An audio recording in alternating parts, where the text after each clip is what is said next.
ver agora subcategorias de ver o que verbo, né? Subcategorias do verbo. A gente aprende isso na escola, né? Aquilo que a gente aprende na escola com o nome de verbos transitivos e verbos intransitivos. A questão, né? Tá aqui, pronto. Verbos transitivos, no mínimo 2 argumentos, né? É igualzinho a gente aprende na escola. Verbo transitivo direto, né? Aquele que tem objeto direto, ou transitivo direto ou indireto, ou transitivo direto e indireto. Porque no mínimo 2 argumentos. 2 argumentos, sujeito e objeto direto. Seria o transitivo direto que a gente aprende na escola. Sujeito, objeto indireto, seria o transitivo indireto, verbo transitivo indireto que a gente aprende na escola. E com mais de 2 argumentos, seria aquele que tem sujeito, objeto direto e objeto indireto, né? Usando aqui as nomenclaturas que a gente aprende na escola, né? Para se referir às nomenclaturas que a gente está usando aqui no curso de Linguística, no mínimo 2 argumentos, um argumento externo e um argumento interno. Mais de 2 argumentos, um argumento externo e 2 argumentos internos. É isso, né?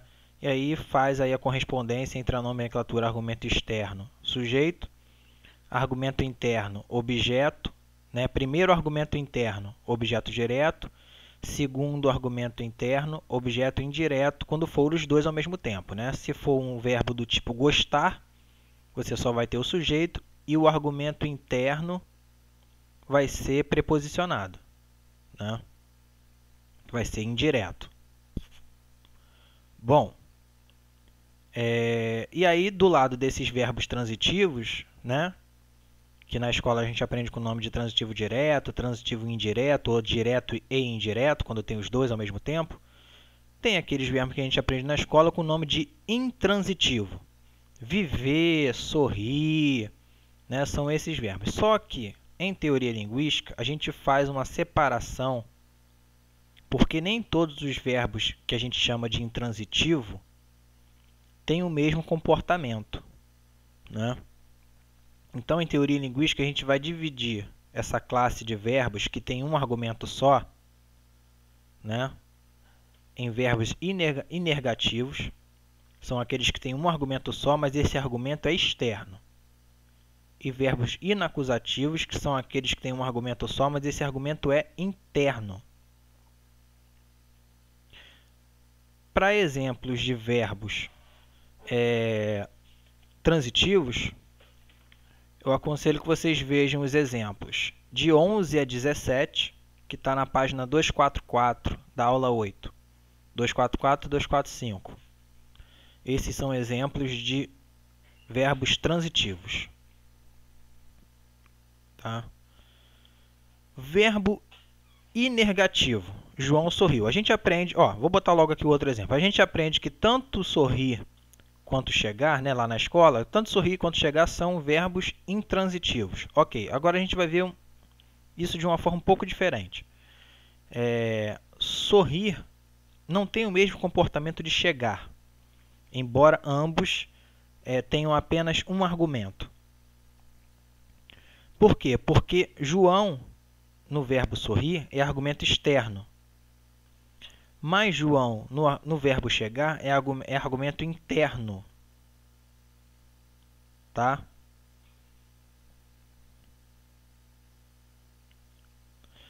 E aí o que eu acho que é mais importante para argumentar isso, se cair isso numa prova, né? Acho que o mais importante mesmo é você conseguir dizer, né? Diz lá, né?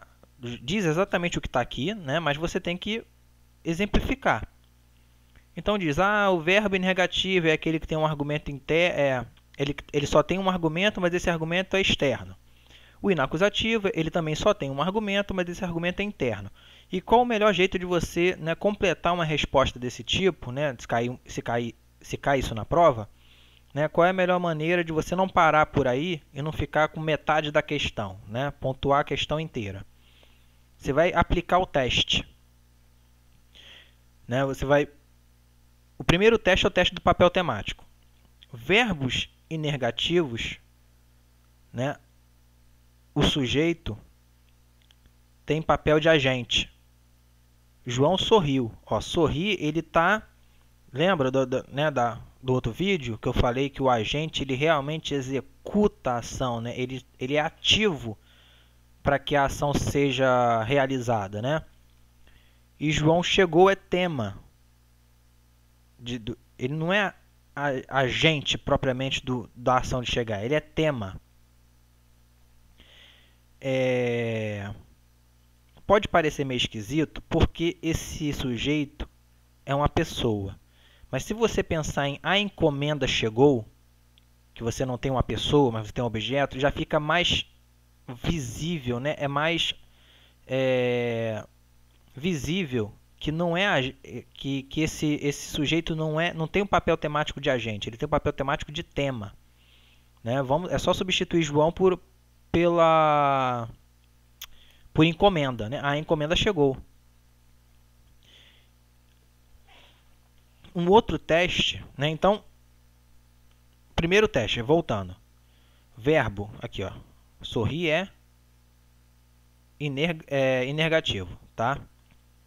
Verbo inergativo, o argumento externo vai ser agente, papel temático de agente. E no verbo inacusativo, o argumento interno vai ter papel de tema, né? E é justamente esse papel de tema que está, né, corroborando, né, que João aí não é argumento externo, mas sim argumento interno. Da mesma forma que é o papel temático de agente, que está comprovando aí, corroborando que João, nesse caso, não é argumento interno e sim externo. Mas um outro teste, que eu acho até mais eficaz, né, acho que numa prova vale colocar os dois, mas o segundo teste que eu acho até mais eficaz é colocar a frase, passar para o particípio, né, para uma reduzida de particípio. Por exemplo, quando a gente fala assim, eu preciso que o João chegue. Eu preciso que o João chegue logo. Chegado o João, nós podemos chamar o Uber para ir para o centro da cidade. Ou seja, chegado o João, ou seja, a partir do momento que o João chegar, nesse sentido, né? Chegado o João, a gente já pode pedir o Uber para meter o pé. Isso é aceitável na nossa língua, a gente fala isso, a gente escreve isso, tal. Agora, pensa na seguinte sentença. Sorrir do João não rola, sorrir do João é agramatical. Então, se eu passo para o particípio e fica agramatical, é porque esse verbo é inergativo. Se eu passo para o particípio e a sentença fica ok, então esse verbo é inacusativo, porque somente argumento interno pode ser passado para o particípio. Tá? O argumento externo não pode ser... Verbo com argumento externo não pode ser passado para o particípio. Então, aqui, ó, particípios só são licenciados com argumento interno. Tá? Foi o que eu acabei de falar. Por exemplo, João fez isso. Quem é o argumento dessa sentença aí? O argumento interno é o isso. E o argumento externo é João. Então, vamos ver. Feito isso, ou seja, particípio mais argumento interno. Ok. Feito João, particípio mais argumento externo, agramatical. Isso que eu estou mostrando aqui, ó, perceba o seguinte, eu tenho uma frase aqui com verbo transitivo, tá? Fazer é verbo transitivo. Eu tenho o argumento interno, que é João. Eu tenho um argumento, eu tenho um argumento externo. Eu fiz confusão aqui, desculpa. Eu tenho um argumento externo, que é João. E eu tenho um argumento interno, que é isso. Na nomenclatura da escola, eu tenho o sujeito e o objeto direto ali. Né? E tem um verbo transitivo que é fazer. Eu só posso, ó, vamos ler aqui, particípios só são licenciados com um argumento interno. Então eu só posso passar o verbo para o particípio se ele estiver junto com um argumento interno. É verbo mais argumento interno que eu licencio o particípio. Eu não posso licenciar o particípio, o verbo mais o sujeito. Por isso que em cima é gramatical e embaixo é agramatical, porque embaixo eu tenho o verbo no particípio mais o sujeito. Vamos voltar para aquela frase lá. Ó. Vamos voltar aqui. Aqui o verbo inergativo, ó, inergativo, argumento externo, ou seja, sujeito. Ele tem um argumento só, mas esse argumento é externo, ou seja, ele é sujeito, né? João sorriu. Bom, se esse argumento é externo, como a gente viu lá na frase do João fez isso, se ele é externo,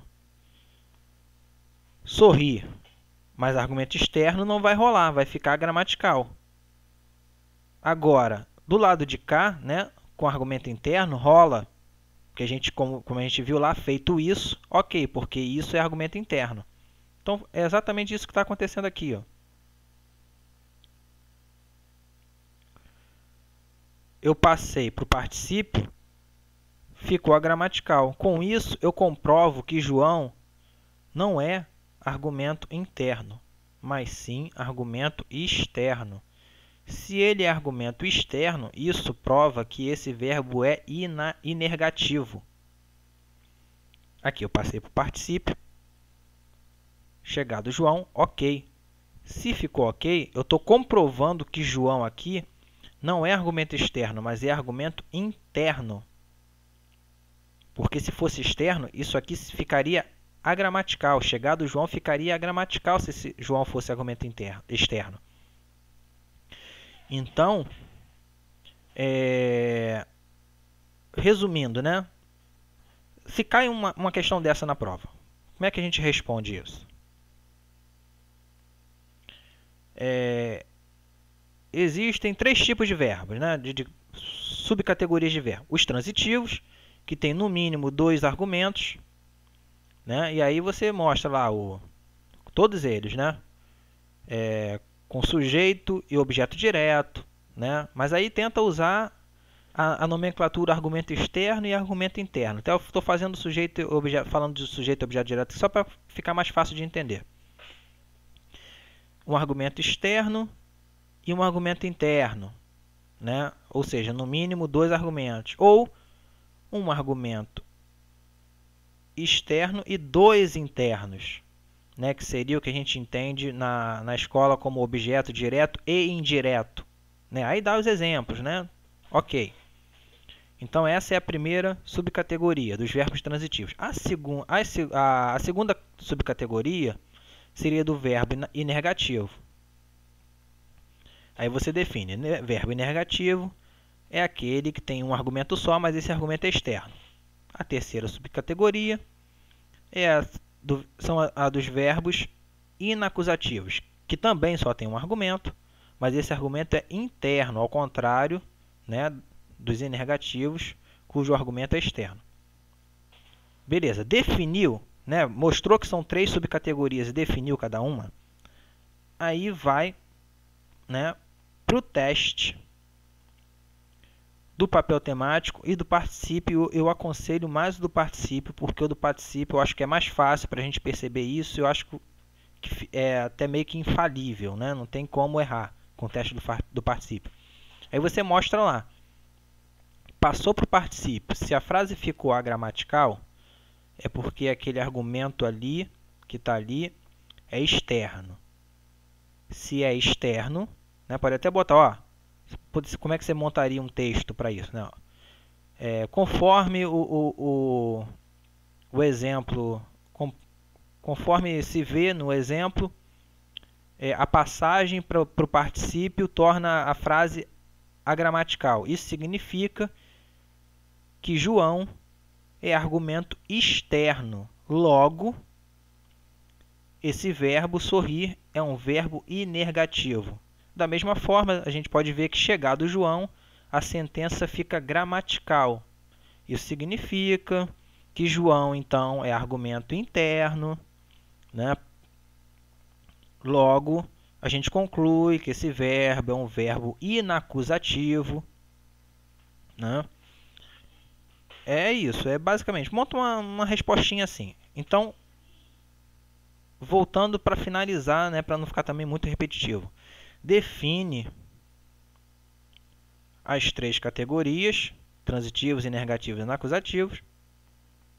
Faz o teste do particípio para diferenciar o inergativo do inacusativo. Pronto, acho que aí é suficiente, não precisa mais que isso. Né? Pode até usar um exemplo desse, assim. Ó, João começou a aula.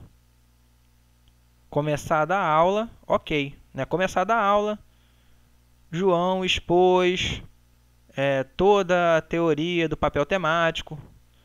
Ok, isso aí tá gramatical, né? Tá ok. Por que tá ok? Porque a aula é argumento interno. Agora, olha embaixo, começar do João, não rola, porque João é argumento externo.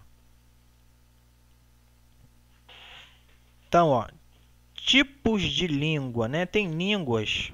Agora, né, associado a essa questão do argumento interno, do argumento externo, né, do verbo inacusativo e inergativo, tem os tipos de língua. Eu acho que se cair também alguma coisa sobre isso na prova, acho que vale dar uma resposta curta, sem tentar fazer muita coisa, mas uma resposta simples, porém que esteja correta. Né? Acho que o importante é isso.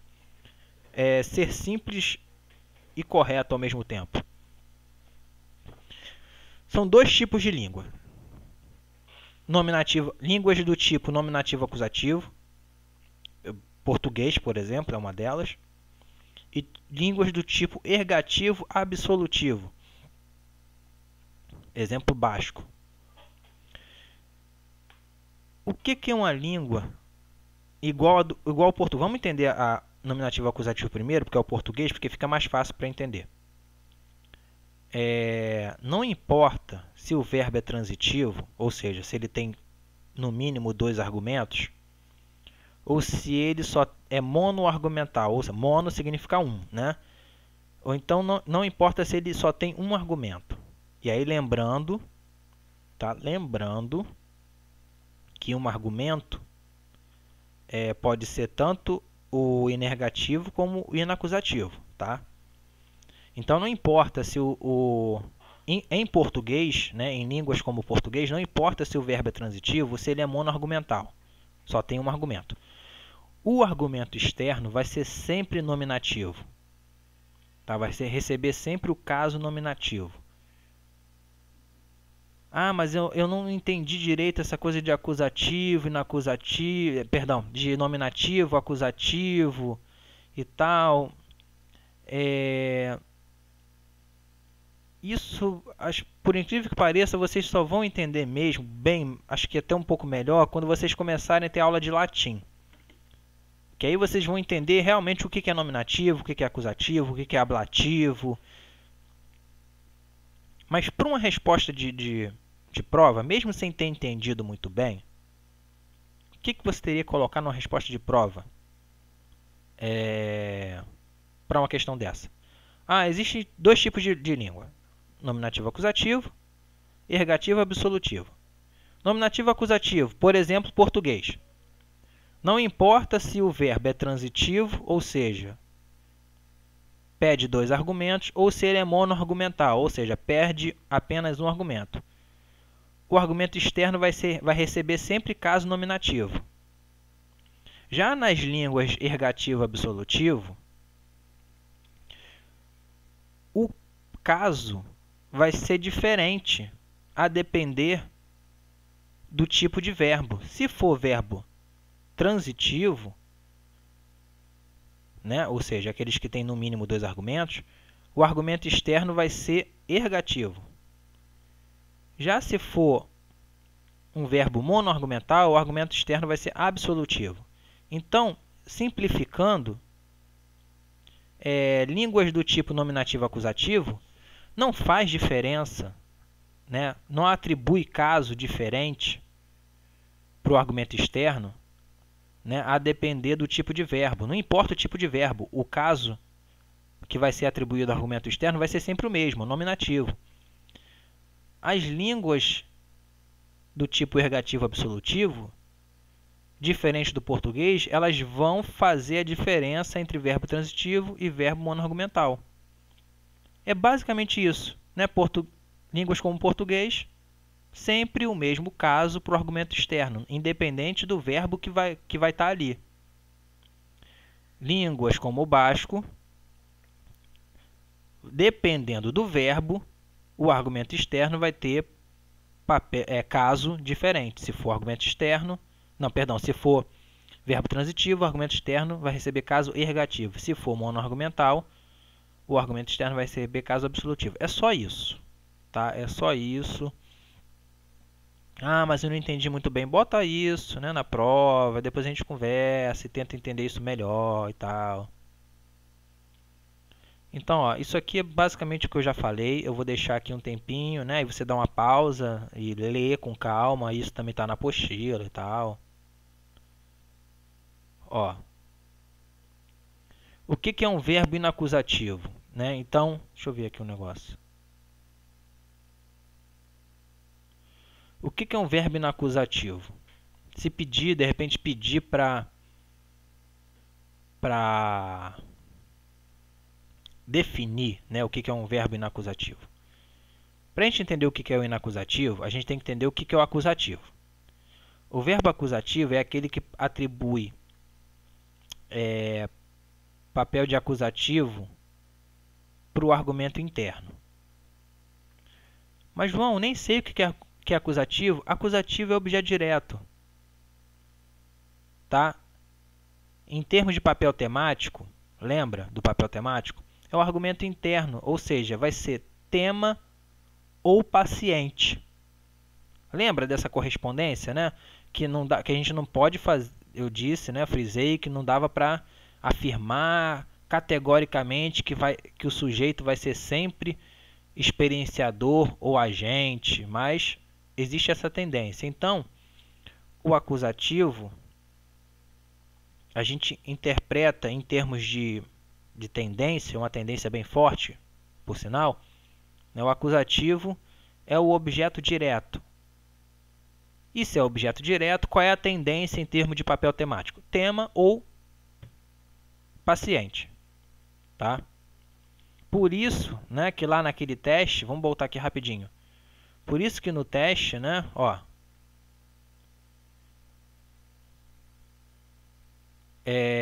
por isso que um dos testes para ver se o verbo é inacusativo ou inergativo é o teste do papel temático, porque para o argumento interno se espera o quê? Se espera tema ou paciente. E para o argumento externo se espera o quê? Agente ou experienciador. Tá? Então, o que é o verbo? O que é o caso acusativo? O caso acusativo é o caso do objeto direto, que é o argumento interno nos verbos transitivos, por exemplo. Né? João fez isso. Esse isso é o objeto direto. Esse isso recebe caso acusativo. Ele é argumento interno e por isso ele recebe caso acusativo. Entendam. Essa última frase que eu falei é importante. Ele é argumento interno e por isso ele recebe caso acusativo. O que é o inacusativo? O in, esse prefixo aí de negação, está dizendo não acusativo. Ou seja, é aquele caso que são aqueles verbos que, embora eles tenham argumento interno, esse argumento interno não é acusativo. Ou seja, é a negação, né? O não acusativo. João chegou. A gente viu ali pelo teste do particípio que João é argumento interno, né? Mas ele não recebe caso acusativo. Por isso que é inacusativo. Porque para argumento interno a gente espera o quê? A gente espera acusativo.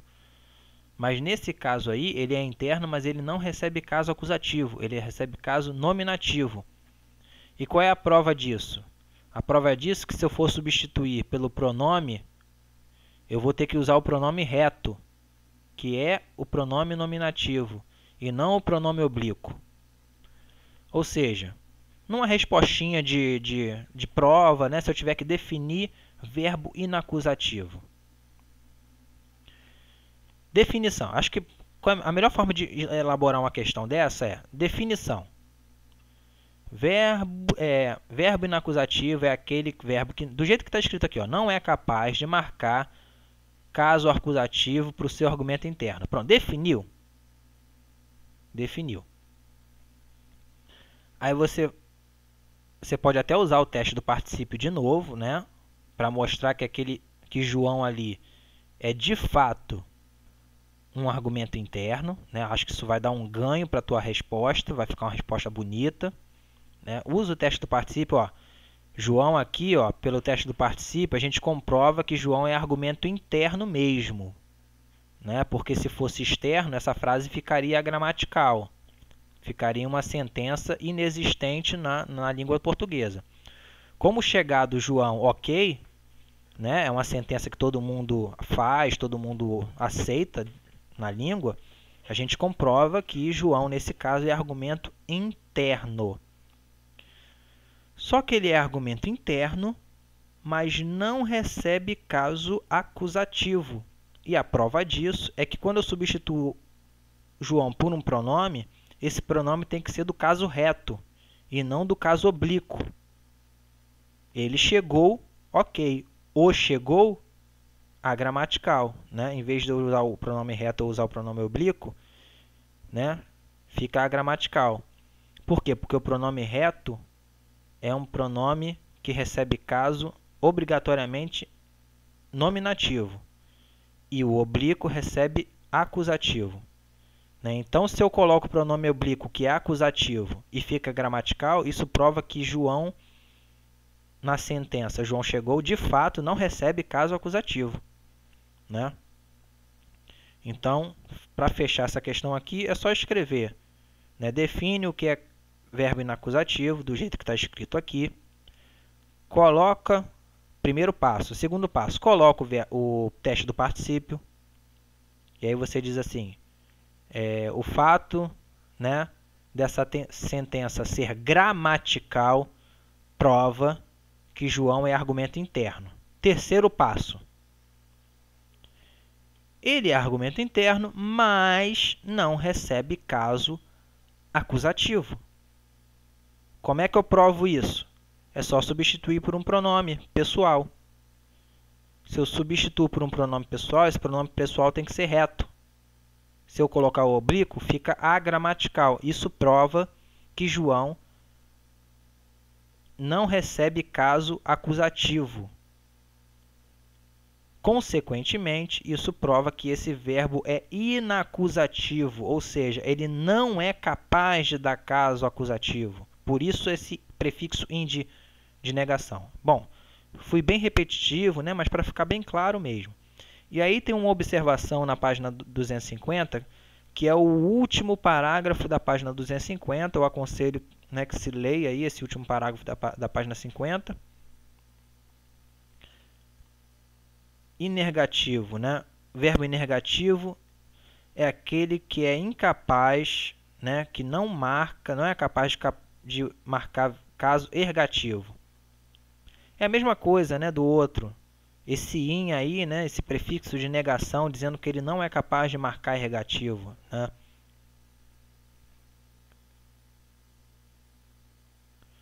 Bom,